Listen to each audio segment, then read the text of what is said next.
એવા સારા કાર્ય માટે જેનો હેતુ હોય તો એને લગ્ન કરવાની છૂટ આપવી જોઈએ, પણ સમૂહ લગ્ન સમિતિને 11 લાખનો ચેક આપે. ખૂબ સારું કાર્ય કરે છે, ખરેખર એમને બિરદાવવા જોઈએ.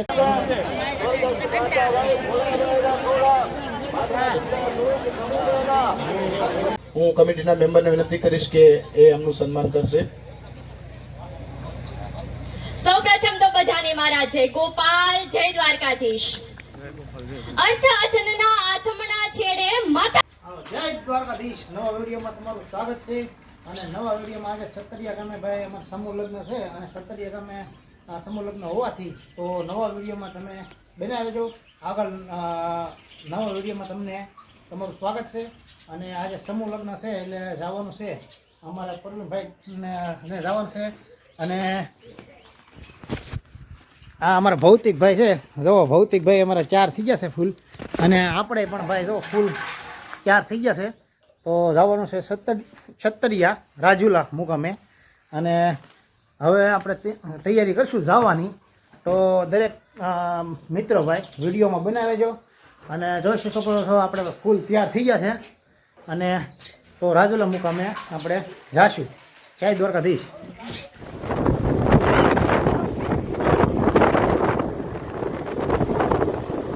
જો ભાઈ વિક્ટર હાઈવે આવી ગયો છે અને હવે સત્તરિયા મુકામે આવી જાય હમણાં થોડીક વારમાં.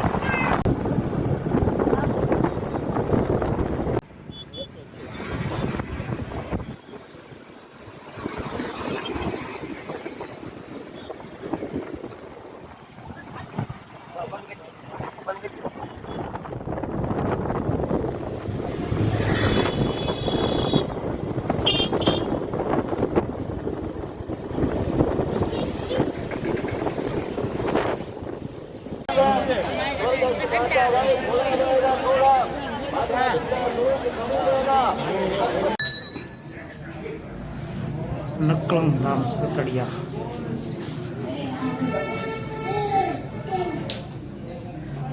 જય ઠાકર બાપા. નકલંગ ધામ ભાઈ સતડિયાના ઠાકર.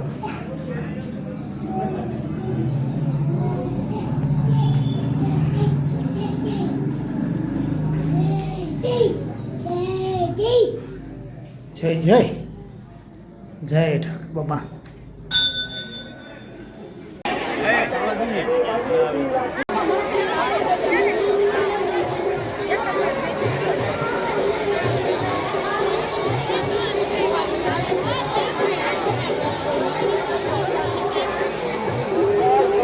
વિધિ થઈ જાય પછી માં માઠ ભરવાનું છે.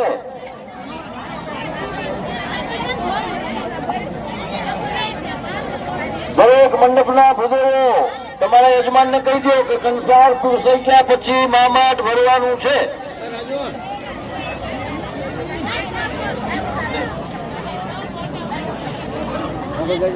હાલો હાલો એ આપણે સંસાર માટે અહીંથી તમને કુંડળીવાળાના સ્વયંસેવકો જે છે માંડવે આપવા આવે છે. એવા સારા કાર્ય માટે જેનો હેતુ હોય તો એને લગ્ન કરવાની છૂટ આપવી જોઈએ, પણ સમૂહ લગ્ન સમિતિને 11 લાખનો ચેક આપે. ખૂબ સારું કાર્ય કરે છે, ખરેખર એમને બિરદાવવા જોઈએ. ભગવાન એમને ખૂબ દ્વારકાધી લોકો છે એ લોકો એમને સપોર્ટ કરવો જોઈએ. નાના મોટા હરેક કાર્યમાં એમને કે નાની મોટી ભૂલ થતી હોય મન મોટું રાખી એમને માફ કરવા જોઈએ અને વાદ વિવાદ એમની જોડે કોઈ કરવો ન જોઈએ. જે કરે છે એને કરવા દેવું જોઈએ. જે બી કરે એ સારું કરે. આપણે એને એવું માનવું કે જે મન મોટું રાખીને જે કામ કરે સારું કરશે. એટલે સમિતિનો લગીનો ખૂબ ખૂબ આભાર અને અમને અહીંયા બોલાય બધા આપનો બી ખૂબ ખૂબ આભાર. જય દ્વારકાધીશ. ખૂબ ખૂબ આભાર. અમારે ડાયાભાઈ અને હીરાભાઈ નો ખૂબ ખૂબ આભાર. અહીંયા શિવાંગી બેન આવેલા છે, તો શિવાંગી બેનને વિનંતી કરીશ કે બેન આપની પીચ આપશો. આપણી દીકરી છે અને એમને બોલવું છે. આજે આપણા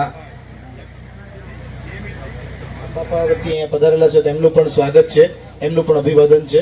હું કમિટીના મેમ્બરને વિનંતી કરીશ કે એ એમનું સન્માન કરશે.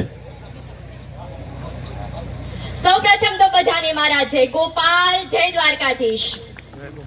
અર્થ અથનના આથમણા છેડે માતાજીની ઝાલરનો ઝણઝણાટ અને જય દ્વારકાધીશની 52 ધજાના ફટફડાટ વચ્ચે આ ભારતીય સંસ્કૃતિ ગાણ એક ઝળહળતી દીવડી છે. આ પવિત્ર પાવન ધરતી પર ઉપસ્થિત મંચસ્થ મહાનુભાવો, સંત મહંતો, મહેમાન શ્રીઓ, ભાઈઓ તથા બહેનો અને મારા ભરવાડ સમાજને આ લામકા શિવાનીના વંદન. આજના આ સુપ્રસંગે આપણે સૌ ભેગા થયા છીએ ત્યારે હું મારા સમાજ વિશે બે શબ્દો અને દીકરીના મંતવ્યો આપ સમક્ષ રજૂ કરવા માંગુ છું. તો આપ સૌ મને શાંતિથી સાંભળો અને નિહાળો એવી મારી આશા છે કે જગત જાણે અમીરોને પણ ભૂખ્યાની કોણ લે ભાળ. જગત જાણે અમીરોને પણ ભૂખ્યાની કોણ લે ભાળ. અરે સાહેબ, ભલે જમાડે દૂધ રોટલો ને ગોળ, ઈ તો મારો ભાણે મોટો ભરવાડ. ઈ તો મારો ભાણે મોટો ભરવાડ. પોકળને પીરથાવું છે, નમાલાને વીરથાવું છે, બગડેલા દૂધ ને ખીર થાવી છે. કલમ નહીં કાળજા ગવાય છે, ત્યારે સાહેબ માલધારી થવાય છે. ત્યારે સાહેબ માલધારી થવાય છે. લોકો પૂછે છે નસીબ કોને કહેવા. લોકો પૂછે છે નસીબ કોને કહેવા. મેં કીધું 7 મહાદીપ, 202 દેશ, 4200 ધર્મ, 56 વારો જન્મ ભરવાડ કુળમાં થયો, એને નસીબ કહેવાય સાહેબ, એને નસીબ કહેવાય. બાપુ, તમે અમારા આંગણે રાતે 12 વાગે પણ આવશો ને તો ચાની કેટલી તો તૈયાર જ હશે. અને સાથે સાથે એમ ન પૂછે કે તમે જમશો. અહીંયા બે દીકરીઓ રોટલા ટીપા બેસી જ જાય છે. આજે અમારા ભરવાડ સમાજની પરંપરા સાહેબ. અને ગર્વની વાત તો ત્યારે થાય કે મારા ભરવાડ સમાજના એક પણ વૃદ્ધ માતા પિતા વૃદ્ધાશ્રમમાં નથી. અને સાહેબ, આ સમાજમાં જ્યારે દીકરીઓને શિક્ષિત કરવાની વાત આવે, તેને આગળ વધારવાની વાત આવે, તો કેમ મારો સમાજ પાછળ રહી જાય છે? તો અમુક લોકો એમ કહેશે કે હવે આપણી સમાજમાં દીકરીઓ ભણે જ છે. પણ બાપુ, હજી એવા લોકો છે, કુટુંબ છે, પરિવાર છે, તેઓનું એવું માનવું છે દીકરીને ભણાવીને શું કરવી, તે આગળ જઈને શું કરશે, એને આગળ જઈને રોટલા જ કરવાના છે ને. પણ બાપુ, એ નહીં ભૂલતા કે આજની દીકરીઓ ઘર સંભાળવાની સાથે સાથે નોકરી પણ કરે છે. આજની દીકરી દરેક ક્ષેત્રમાં આગળ છે. એડવોકેટ, પ્રોફેસર, લોયર અને કલેક્ટર છે. અને અમુક દીકરીઓ તો મોટા મોટા બિઝનેસ પણ સંભાળે છે. કે દીકરી એટલે શું? કે પિતાનો અઢળક પ્રેમ અને માતાનું નિર્મળ વાલ ભેગું થાય ને જે આકાશમાં હેલી ચડે ને વાદળી બંધાય ને જે આનંદ વરસે, એનું નામ છે દીકરી સાહેબ, એનું નામ છે દીકરી. એક દીકરી એટલે માત્ર ઘરમાં જ નહીં, હોઠ, હૈયે અને શ્વાસમાં સતત વસેલી વસંત છે દીકરી. અરે બાપની પાઘડી, બાપની મૂછ અને ઘરના સંસ્કારો સાથે જીવી જાણે, એનું નામ છે દીકરી સાહેબ, એનું નામ છે દીકરી. સાહેબ, દીકરી જે માંગે ને એ લઈ આપો. લગ્ન પછી ચાહે તમે ગમે તેટલું આપશો, તેમ જ કહેશે આની શું જરૂર હતી પપ્પા, આની શું જરૂર હતી. કહેવાય છે કે જે બાપે પાછલા જન્મમાં સારા કામ કર્યા હોય ને તેના ઘરે જ દીકરીનો જન્મ થાય છે. પાછલા જન્મમાં કરેલા પુણ્યની રસીદ ભગવાન દીકરીના સ્વરૂપે આપે છે. એટલે વટથી કહેજો સાહેબ, મારા ઘરે દીકરી છે, મારા ઘરે દીકરી છે. આજે જયેશ પ્રજાપતિની એક પંક્તિ મને યાદ આવે છે કે ભલે 5 પુત્ર પેઢ્યું ને હોય ખેતર વાડ્યું, ભલે 5 પુત્ર પેઢ્યું ને હોય ખેતર વાડ્યું, મહેલ મોટા મલકથી ને ફરે ગાડ્યું, તોય ઉજળ લાગે વિના તુલસી ખમણું. દીકરી વિનાનું આંગણું ઈ વામણું રે વામણું, દીકરી વિનાનું આંગણું ઈ વામણું રે વામણું. નાનપણથી વિદાય સુધીની બધી જ યાદો આ ઘરમાં હોય છે. જ્યારે નાના હતા ત્યારે હસતા હસતા નાની નાની પગલી કરાવી હોય, અને જ્યારે વિદાય લેવાનો સમય આવે ત્યારે બંને હાથ કંકુમાં બોળીને દિવાલ પર ઠાપા મારીને કહે છે, લ્યો મેં 10 આંગળીએ સહી કરી દીધી, આજ ત્યાં વધુ જ તમારું. આનું નામ છે દીકરી સાહેબ, આનું નામ છે દીકરી. સાહેબ, તમે વિચારો, તમારી મનગમતી વસ્તુ પણ બીજાના હાથમાં આપવી પડે ને તો તમારો જીવ નથી ચાલતો. તો વિચાર કરો સાહેબ, એક બાપ એના કાળજાના કટકા જેવી દીકરીને બીજાના હાથમાં કઈ રીતે સોંપતો હશે. અને હા, દિલનો ટુકડો કાઢીને બીજાના હાથમાં આપી દેવો ને એટલી હિંમત તો એક બાપમાં જ હોય છે. તો કોઈ બાપની દીકરીને તમારા ઘેર લાવો ને તો એને દુખી નહીં થવા દેતા સાહેબ. કે ઘણા વેવા એમ કહેતા હોય છે કે લગ્ન પછી તમે તમારી દીકરીની જરાય ચિંતા નહીં કરતા હો, આજથી તમારી દીકરી મારી દીકરી. સિંગલ એક ટકો પણ કોઈ આ વાક્ય નિભાવે છે? જો આ વાક્ય દીકરીના સાસરિયામાં નિભાવાતું જ હોત ને તો દીકરીને આમ દુખી ના થવું પડે ને પોતાના પિયરમાં ના આવવું પડે. સાહેબ, આપણા સમાજનો જે દાખલો છે, જે એક દીકરીએ પોતાના સાસરિયાના ત્રાસમાં આવીને પોતાનો જીવ ગુમાવ્યો અને અંતે એને જ દોષી માનવામાં આવી. વાહરે સમજવા આ તારો ક્યાંનો ન્યાય?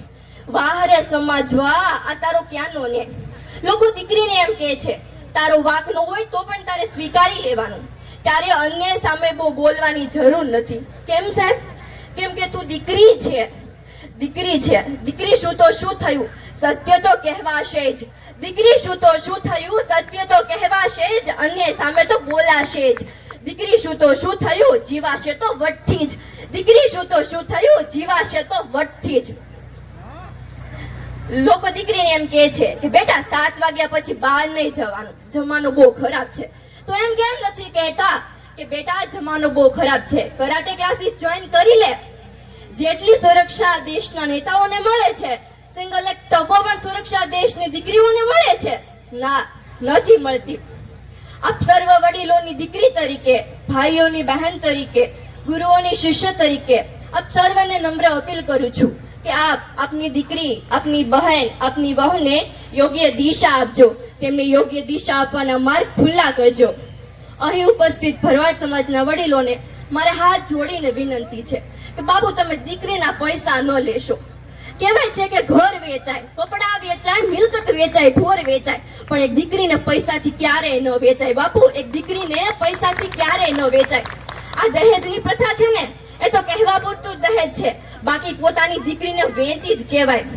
હું ગામને નામ તો નહીં લઉં, પણ એક દીકરી છે, તેના બાપે પોતાની દીકરીના પૈસા લીધા અને અત્યારે દીકરી નાકમાં નથ પહેરવા પણ નથી રહી.